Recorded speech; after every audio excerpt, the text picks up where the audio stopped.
Alright, let's give you a quick update.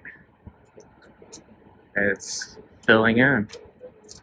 There's still some spots that need a little bit more overseeding,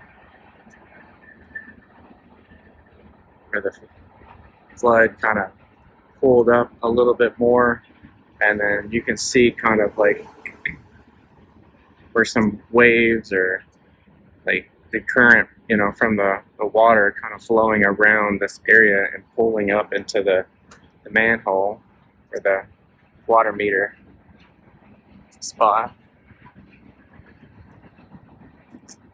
Yeah, so you can see kind of flowing in a circular pattern to go around it. Now, I did rake this out, but I guess I didn't get those parts well enough because it still did that pattern.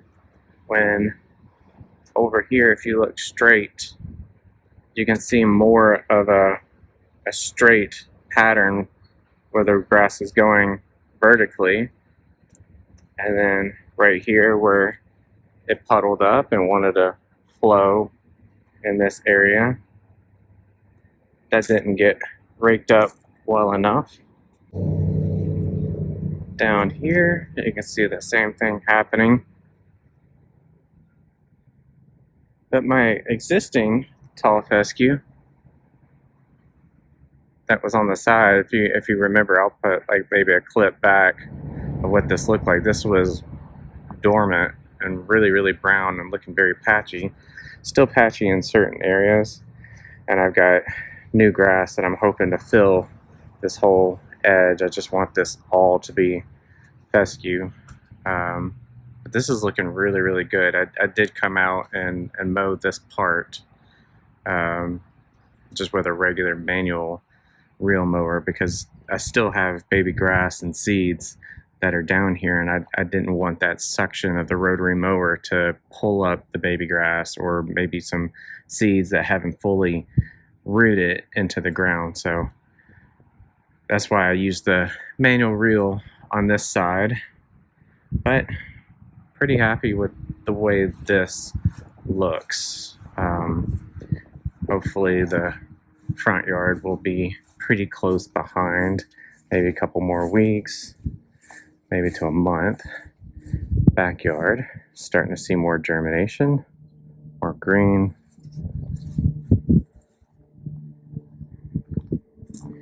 And so what I've got back here, and what I used to have, is the rain would come off this hill. You wouldn't really see any kind of puddling back here because it would just run straight off. But that runoff would hit right into my deck, and I wanted to make sure that I gave it somewhere to go. So on this side, I cut out this little path right here so the water kind of runs into this area, and it can run down this little channel that I created and underneath the deck. And I've got kind of like a gully or like divot underneath the deck that's sloped this way, so it can run down underneath the deck all the way down, and then it comes out more to this side and sometimes to the middle when it like really fills up, but it never gets as high as up to the closer to the house. So all that water kind of comes down and then comes out here and then here, and then runs down this channel, and it comes out, and then it empties out down here. As you can see down there, there's a little water sewer opening, so that all that rainwater goes into there and then empties out into the city sewer. But yeah, side of the yard looks great, so I really can't wait for the rest of the yard, front and back, to get that way. Okay, it is starter fertilizer time. Like I said, this yard has not had any starter fertilizer, like any like real starter fertilizer as of yet. And even when I was putting out seed, I didn't put out starter fertilizer. I put out just regular Organite, which I still have another bag, and I put out this Dirt Booster Plus from Anderson and the Doc. So that's what I put out when I put out the seed. So it was just a little bit more of a natural pre-starter fertilizer.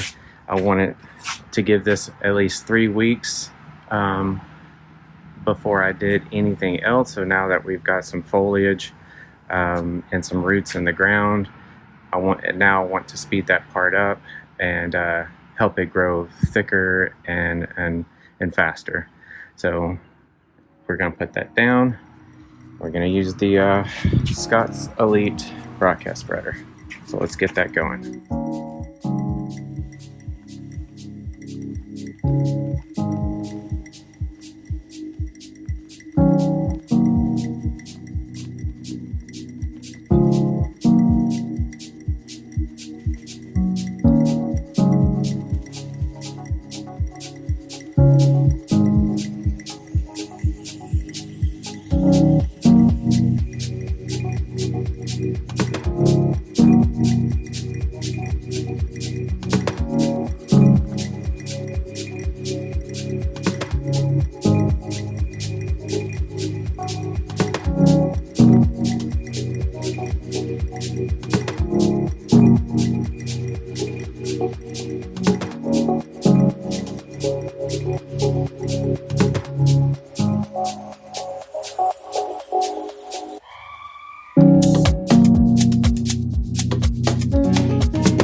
Alright, so I just got out the garden weasel or garden cultivator and did this area right next to the curb.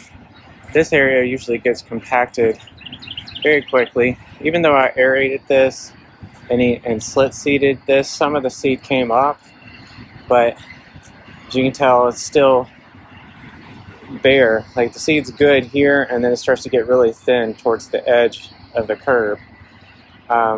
Certain times, like if it's in the middle of the summer, the heat of the curb can cause this to not grow. But we're pretty much out of summer. We're in the fall now and cooler weathers. And I don't know why I keep adding an S on the end of weather. Weather. But yeah, so we've got germination having a hard time coming in. And as I was using the garden weasel along the edge of this, it looks like I'm pulling up old peat moss that I've used in the past. And here's a good amount. Like some of that soil, some of this is like peat moss. And I can see it, just that brown, feathery looking stuff that I've used a while ago. So that peat moss like really just stays in the ground, and where the peat moss was heavy, the seed was not growing. So that really bears true for what some of the guys in the Reddit lawn care group was saying, is that peat moss is going to keep a moisture barrier on top, not letting the seed below get moisture or water. And even the seed on top, that peat moss was drying up quicker instead of the natural soil. So I used the garden weasel and really broke that up. Probably going to break this up a little bit more just so I can get back down to the soil. I just overseeded a little bit more on the edge and some of the other bare spots, obviously, where the rain washed away. But for the most part, like, yard's doing pretty good. It probably would have been better if I waited till after the hurricane, but I honestly didn't think we were going to get that much rain. I just thought we were going to get rain and not flooding downpours. But I mean, look at that. It's looking really good. So I got a good amount of seed all in here, all in this area and that area. I did the backyard too. But yeah, peat moss. I'm now joining the club of don't use it. It's just going to put a barrier between you and your seed. I mean, certain cases, yeah, you might be able to get away with it, and it does right, but the next time you go seed, that peat moss is still going to be there, and it's probably going to mess you up later on. So just go with a regular top dressing of soil and sand, whatever your native area is. Soil and sand is pretty good for Middle Tennessee, but if you don't really care about leveling properties, just go with straight soil. It'd be a lot easier. But yeah, so I just wanted to give an update on the front yard. Overseeded in this area. Shadow just came over. Sun's now dropping behind one of the houses. There we go. Now you can see it a little bit, or at least I can see it on camera. But as you can see, it's getting closer to where my water, well, I've got a sprinkler hiding right in there. But yeah, when that throws the water, the side's looking good. I'm probably going to do a garden weasel on this edge to break up whatever is there, so the soil or the seed can get soil to seed contact and get that going. Side, it's always going to be slow, always. It's probably going to be right before winter or even maybe spring of next year before this like really fills in, but I'm okay. Look at the backyard, man. Geez, it looks good. Press slope, man. A little garden weasel along the edge.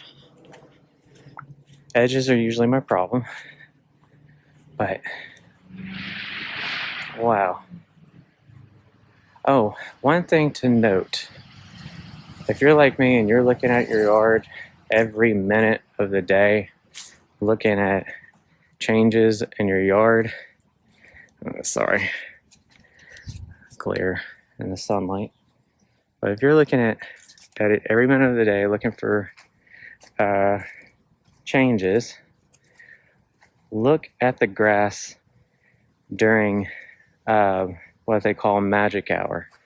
Because when I came out here first thing in the morning, I couldn't really see the baby grass that well. The sunlight was so extreme, it just blended it out, and it blended right in with the dirt. But at magic hour, all of a sudden it looks like you've got a lot more grass and a lot more germination. So look at your yard. If you really want to tell if you need to overseed again or do some bare spots, look at it not first thing in the morning when the sun is right over. Look at it at the end of the day during magic hour. So the sun for me is over here and it's about to drop down behind the trees. So this is kind of like right at magic hour. Yep, it's about 5 o'clock, which, you know, between 5 or 6 is the great time to look at it if you're in Tennessee, and you'll really see it then. First thing in the morning is kind of tricky and it'll get you. But yeah, so I just wanted to show you that. And I am gonna say that the way this is looking right now, we will be mowing next week, or possibly in the middle of the week if this really takes off. Now that it's got the starter fertilizer, it's gonna speed up. but I am gearing for next weekend to use the manual reel mower and give this a once over, and then depending on how it goes the week after, we might be actually getting the ego back out and going back to the rotary and mowing this a lot more every couple days to really set the yard off. But it's getting there, guys.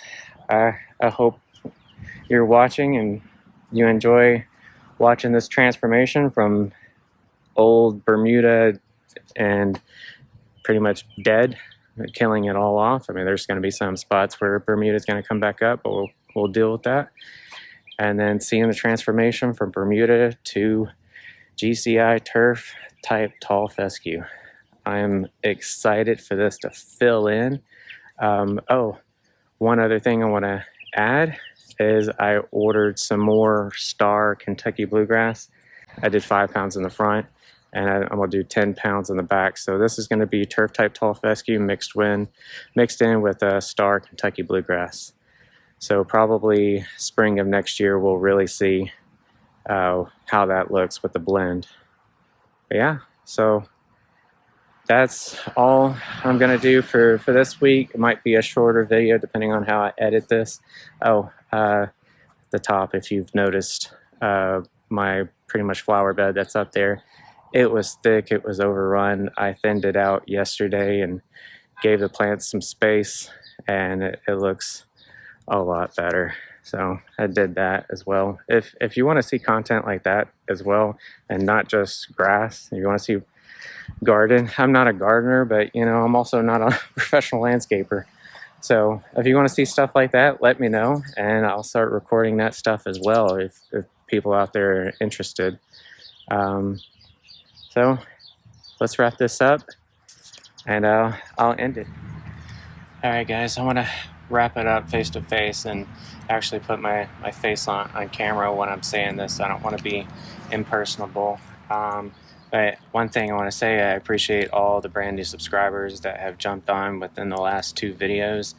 I'm glad to see everybody's enjoying the content enough to subscribe and like the video. Before those 2 videos came out, or the last 3 videos, the first one I came back was really informational and honestly not really a great one because it doesn't show too much of the work. It was honestly me just venting on some things that I saw. So if you don't want to hear a vent, don't watch that one. Anyway, but I do want to say thank you to all the new subscribers that have jumped on. Really happy to see people from Tennessee coming on. I want to talk to a lot of the Tennesseans that are around that are struggling like I was for finding good grass and what to do in the transition zone, because it's always a hard thing to do when you're in that middle of cool season and warm season. What do you do? What's going to be the best? I do have some plans on doing a dedicated video of best types of grass for Tennessee. I don't want to say the entire transition zone because that's just too much to cover and too much to promise. I feel like YouTubers, when they say things, they might not be promising it, but people are going to take it as, truth and then go try it. But I want to say, like, hey, this is stuff that's going to work in Tennessee, because at least I tested it and I know that it works. So it looks like I'm still going to be doing some Bermuda content. It's a transition zone seed. So I've got a house that I'm going to work on that Bermuda is probably going to be the only thing that's going to do well in that area, just because there's Bermuda everywhere in that area. So even if I try to transition this yard into something else, eventually Bermuda is going to come back in. So I'm going to be searching down a good Bermuda that I could either get in sod quality or just go with a seed. I'm not really sure. And I might still stick with a common because there's a lot of common Bermuda and you don't want to really mix hybrid in a dominant common Bermuda area.